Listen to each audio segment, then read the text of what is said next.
ஒரு சிறிய அழகான கிராமத்தில் 4 நண்பர்கள் இருந்தனர். அருஷ், அதிரன், சிந்து மற்றும் மிதுரன். அருஷ் ஒரு துணிச்சலான பையன். எப்போதும் சாகசங்களுக்கு தயாராக இருப்பான். அதிரன் மிகவும் புத்திசாலி. எந்த ஒரு புதிர் என்றாவும் அவனால் விடுவிக்க முடியும். சிந்து மனதிற்கு மிகவும் இரக்க குணம் கொண்டவள். குழுவின் உணர்ச்சிபூர்வமான மையமாக இருப்பாள்.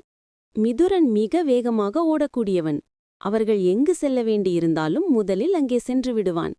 4 பேரும் பள்ளி விடுமுறையில் இருந்தபோது மிதுரனின் பாட்டி வீட்டின் பழைய பரணில் விளையாடிக் கொண்டிருந்தனர். அங்கே துருப்பிடித்த ஒரு பெட்டி கிடைத்தது. அதிரன் மிகவும் கவனமாக அதை திறந்து பார்த்தான். பெட்டிக்குள் ஒரு பழைய மங்கிப்போன தாள் இருந்தது.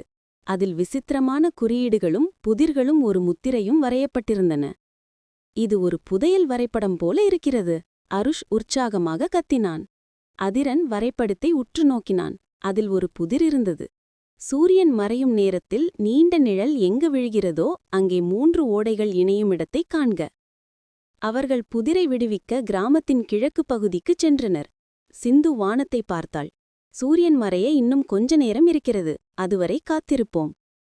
சூரியன் மெதுவாக அஸ்தமிக்கத் தொடங்கியது. உயரமான ஒரு பனை மரப்பின் நிழல் நிலத்தில் நீண்டு சென்றது. அவர்கள் நிழலின் நுனியைப் பின்தொடர்ந்து சென்றபோது அங்கே 3 சிறிய ஓடைகள் ஒன்றாக இணையும் இடத்தைக் கண்டனர். வரைபடத்தில் குறிப்பிட்ட அதே இடம் அது.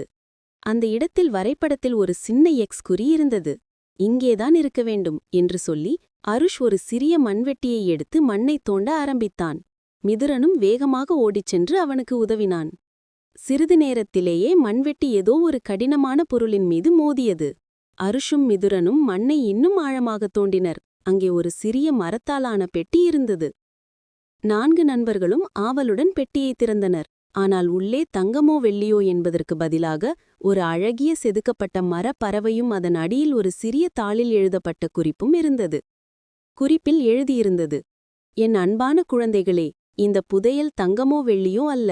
இதுதான் உண்மையான செல்வம். இது உங்கள் நட்பு, ஒற்றுமை மற்றும் சாகச உணர்வு. நீங்கள் 4 பேரும் இணைந்து உழைத்ததால்தான் இதை கண்டுபிடித்தீர்கள். நண்பர்கள் ஒருவரை ஒருவர் பார்த்து கொண்டனர். சிந்து புன்னகைத்தாள். உண்மைதான்.